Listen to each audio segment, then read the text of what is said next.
Assalamualaikum warahmatullahi wabarakatuh. Teman semua aglo se-Indonesia dan seluruh dunia.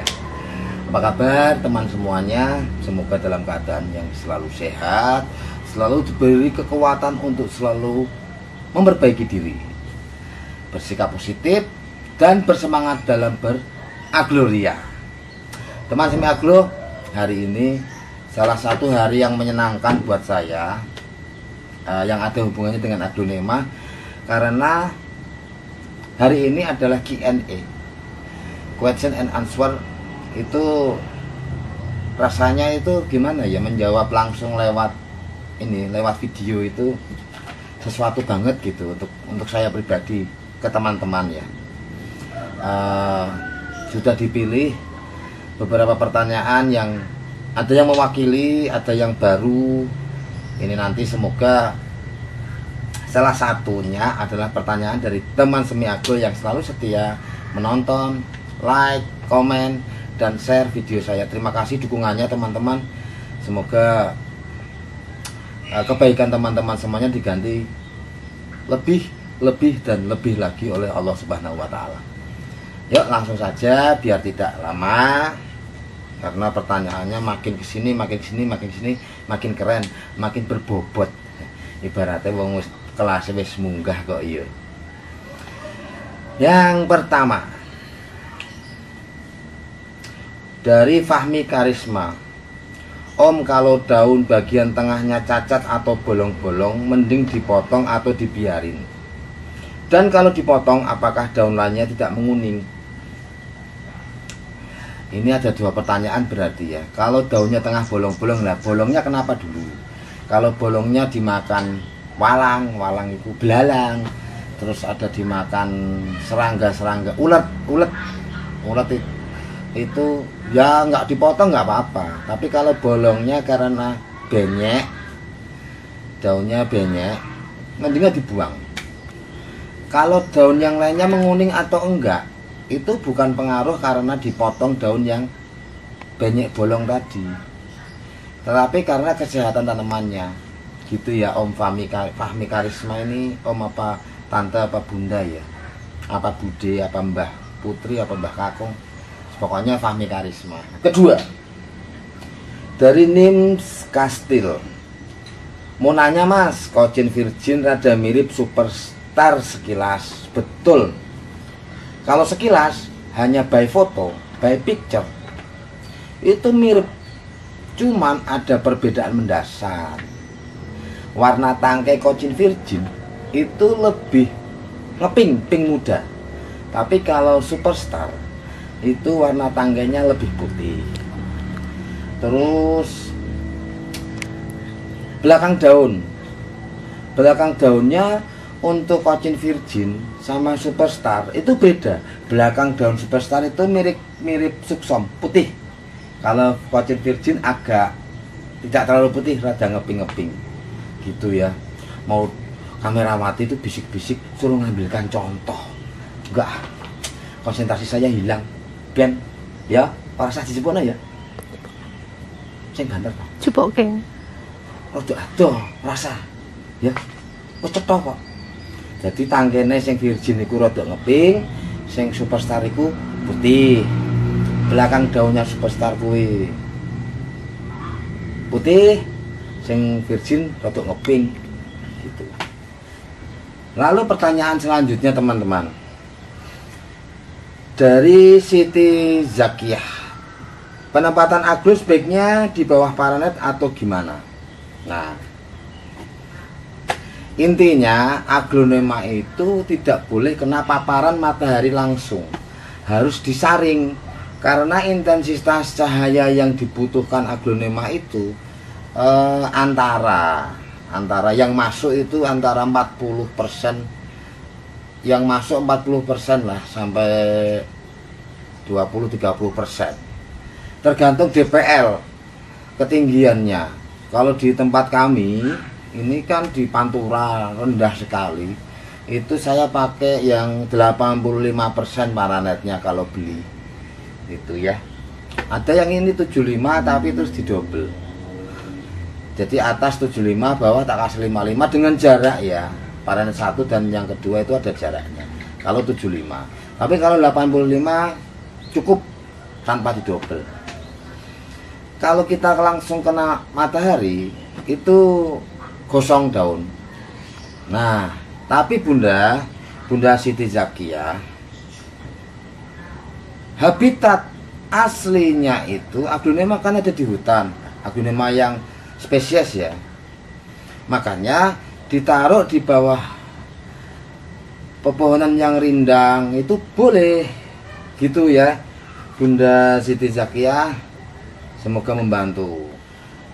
Menambahkan Bunda Siti Zakia, ini tadi diganggu kamerawati itu loh. Soalnya mau apa? Kon jelaske nanggone teras. Lah wong durung rampung sing jelaske kok malah ngenang-ngene kan aku bingung. Ya, ini ada juga ya kemarin Om aglonema saya taruh di teras gimana? Nggak apa-apa di teras. Di teras nggak kena matahari nggak apa-apa, tapi nanti sesekali juga ada penjemuran toh, entah seminggu 2-3 kali dijemur. Terus yang penting terasnya anginnya banyak.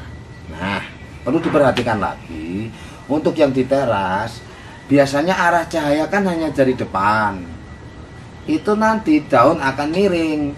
Makanya setiap 3 hari sekali kita perlu putar supaya tajuknya nggak miring ke depan semuanya ya. Kalau kami, kenapa kok paranet? Karena kami sifatnya membuat kebun. Kan tidak mungkin mau ditaruhin pohon-pohonan banyak. Kan begitu ya? Itu. Jadi mensiasatinya pakai paranet untuk menyaring cahaya yang masuk itu supaya tidak full. Makanya pakai bantuan shading. Gitu ya Bunda. Untuk yang lain juga tadi masalah yang di teras dan perlu nggak dijemur, aglonema perlu dijemur. Tapi tidak lebih dari jam 9 kalau tempatnya terik. Kalau tempatnya nggak terlalu terik bolehlah sampai jam 9. Pertanyaan selanjutnya dari Sri Nastiti. Kalau penyemprotan B1 apa boleh tiap hari kalau musim hujan begini? Kita betulkan dulu mindset kita tentang B1. Sebenarnya B1 itu kan vitamin anti stres, anti shocking ya. Dia sifatnya bukan pupuk majemuk. Jadi pemakaian B1 itu bila mana diperlukan, pada saat setelah repoting, pada saat mau repoting beberapa hari sebelumnya dipakein B1 dulu gitu. Bisa disemprotkan di daun serta medianya atau disiram. Ini untuk B1 ya. Sebenarnya untuk pupuk itu lebih condong kita pakai yang majemuk, yang mengandung unsur N, P, dan K. Bisa juga pakai pupuk organik gitu. Nah untuk pemakaiannya kalau setiap hari, ya menurut saya sih jangan. Kita beri vitaminnya, kita beri pupuknya itu rutin 1 minggu sekali, 2 minggu sekali. Lebih baik dosisnya kecil tapi rutin daripada sesekali banyak. Nanti sebulan 2 bulan nggak dikasih, terus kasih lagi banyak, sebulan 2 bulan nggak dikasih, jelek. Malah mendingan 2 minggu sekali rutin, dosisnya setengahnya gitu, lebih bagus gitu nggih. Lalu ini pertanyaannya keren-keren.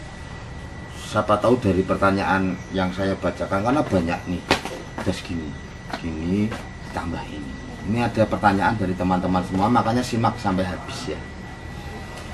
Lalu dari Sri Nuraini, Om apa boleh minta saran agar aglonema tidak terserang kutu sisik? Ya boleh, wong saran aja. Nyoh tak kasih kabeh sarannya. Udah tak kasih nyoh sarannya. Lah wong minta cuma saran aja kok. Ini saran 1, saran 2, saran 3. Jaga kesehatan Bunda untuk tanaman aglonema kita dengan cara pemberian pestisida yang rutin. Jadi kita pencegahannya bersifat preventif. Sebelum diserang kita sudah cegah, sebelum datang kita sudah cegah dulu. Kalau saya itu 1 bulan sekali pakai insektisida. Mereknya bebas, Bunda pakai apa saja. Tidak harus yang dipakai oleh semi aglo ataupun teman-teman yang lain. Kalau di tempat Bunda adanya insektisida merek, misalnya saya sebutkan Marshall, pakai Marshall boleh, pakai Kurakron boleh, pakai Kurakron, pakai Alika Om boleh, gitu ya. Yang penting bilang sama tukang tokonya untuk kutu ini, mereka paham kok. Nggih. Jangan sampai nanti cara mau basminya belalang dan ulat tapi pakainya yang akarisida, ya gitu ya Bu Sri Nuraini. Jadi dibasmi pakai insek, pakai obat hama anti kutu. Yani Suhartati, oh mengurangi apa? Akar, apakah tidak mengurangi penyerapan asupan nutrisi buat tanaman? Ya, di awal memang mengurangi Bun, karena akarnya kita kurangin, otomatis yang bekerja cari makan kan sedikit. Tapi itu hanya di awal-awal, karena setelah pengalaman saya itu antara 2-3 minggu itu udah ada akar-akar baru yang terbentuk lagi. Kalau tanaman sehat, media bagus ya. Dengan terbentuknya akar-akar baru, kalau mengurangi akar yang lama tidak jadi masalah. Daripada kita pertahankan akar lama, nanti akan jadi bom waktu yang di kemudian hari akan busuk, terus menyerang di batang, menjalar ke batang, jadi spot merah, jadi busuk batang, kan malah repot. Mendingan kita kurangi, kita pakai akar yang produktif. Kalau akar nggak produktif kita pertahankan buat apa? Ya toh ya para Kamarawati. Ya betul. Wes, kesela tanganmu. Ya wes, istirahat. Lalu pertanyaan dari Guntur Nita. Kenapa kok pasir Malang yang digunakan yang kasar, gak campur yang halus? Ini kenapa kita pakai yang kasar itu untuk menciptakan aerasi yang bagus. Kalau yang halus kita pakai kan sama saja padat. Di samping itu perlu teman semi agro perhatikan bahwa pasir Malang itu berongga loh. Dia menyimpan air. Ya toh? Makanya kalau yang halus masih berongga, ya terlalu basah. Aerasinya kurang bagus, kelembabannya terlalu tinggi, rawan di akar busuk. Tuh. Next, gak gayane nganggo next barang. Salah jengipun. Spot merah itu apa nggak bisa diobati sama sekali Om? Kok hampir semua yang upload selalu membuang batang yang ada spot merahnya? Sampai saat ini saya belum bisa. Kalau pertanyaannya bisa diobati atau tidak, saya kurang tahu bisa apa tidak. Karena teman-teman yang lain itu melakukannya ya kita buang spot merah itu. Karena kalau kita buang, dia akan menjalar. Kalau spot merahnya dari bawah, dia akan menjalar ke atas. Kalau dari atas akan menjalar ke bawah. Sebenarnya kalau dibelah secara horizontal, itu dia akan seperti benang kok, benang merah yang panjang gitu dari batang yang bersih.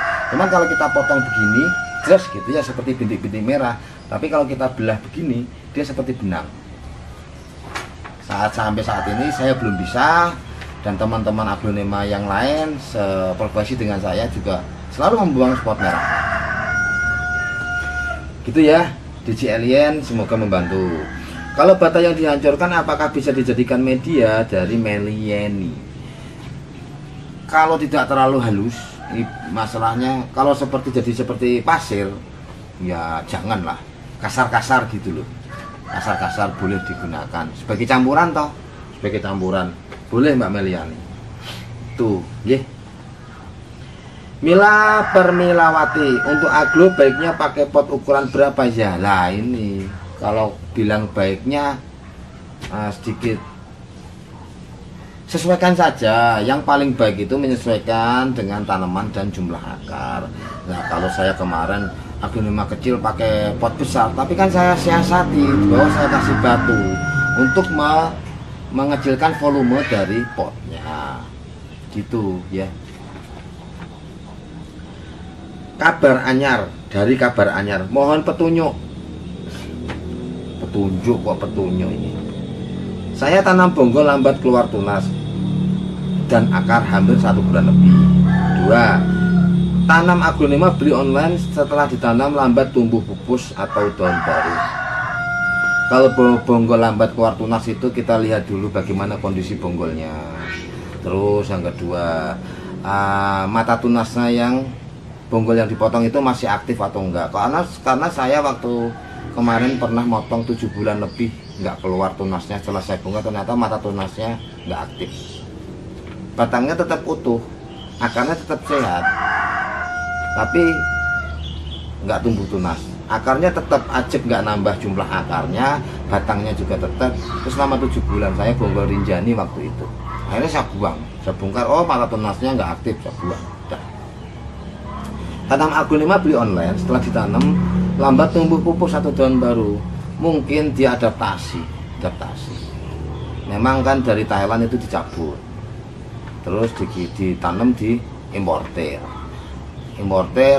dijual ke distributor.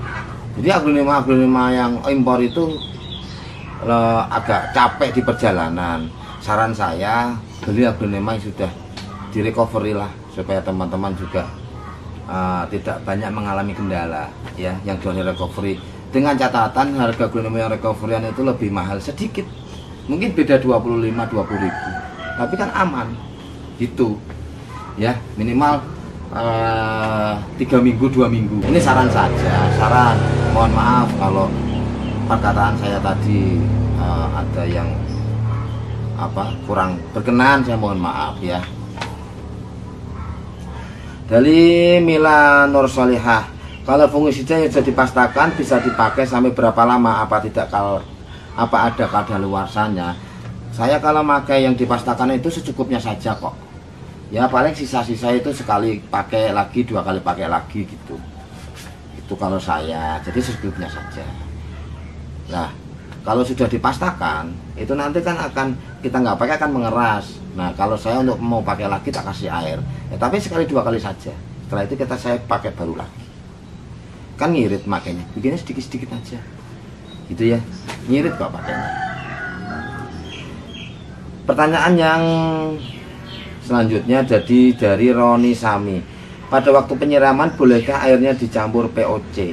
Wah, boleh Om. POC pupuk organik cair boleh.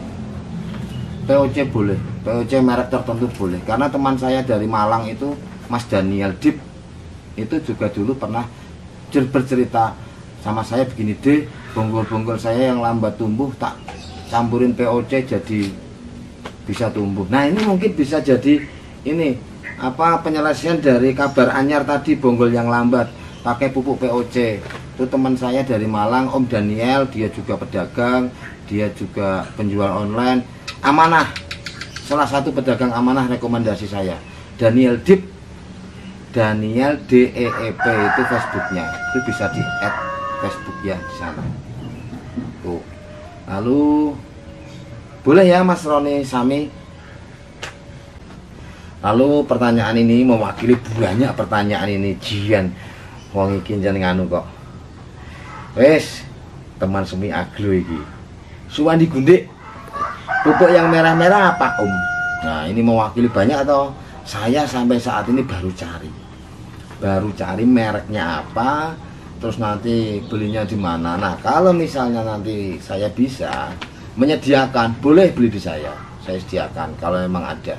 Kalau sudah ketemu, boleh beli di saya nanti. Semoga saya bisa menemukan itu, karena kemarin waktu saya beli itu sudah di repack. Tak tunjukkan wes, tak cibuke ya.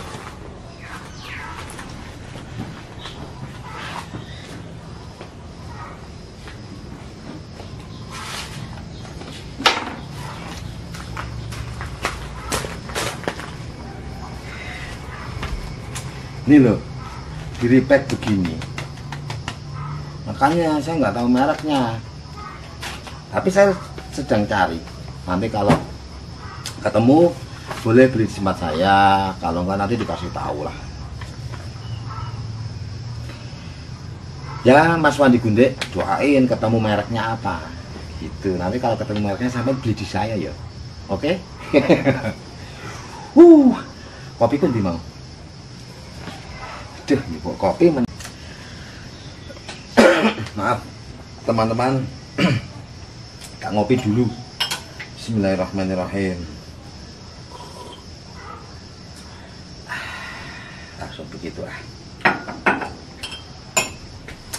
Minum kopi Lampung itu mantap ya. Makasih Pak Eko Odeng ya kopinya. Jian. Dari Sriati Endra Kusumasari. Berapa bulan tumbuh anak aglonema? Apa tergantung pupuk? Tergantung kesehatan aglonema dan usia aglonema. Kalau udah dewasa, ya dia akan beranak. Kalau tanamannya sehat, seger. Kalau nggak sehat, mau segede apapun juga susah untuk beranak. Gitu ya. Teguh sweet, teguh manis. Ya, gak punya IG om, ya wes lah, gak dapet aku. Pokoknya nyimak ilmunya aja. Semoga bermanfaat ya Om Sweet. Om Sweet.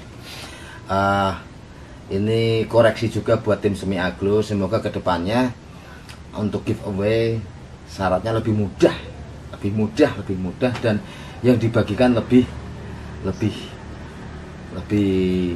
banyak atau lebih baik lagi kualitasnya lah ya. Doakan.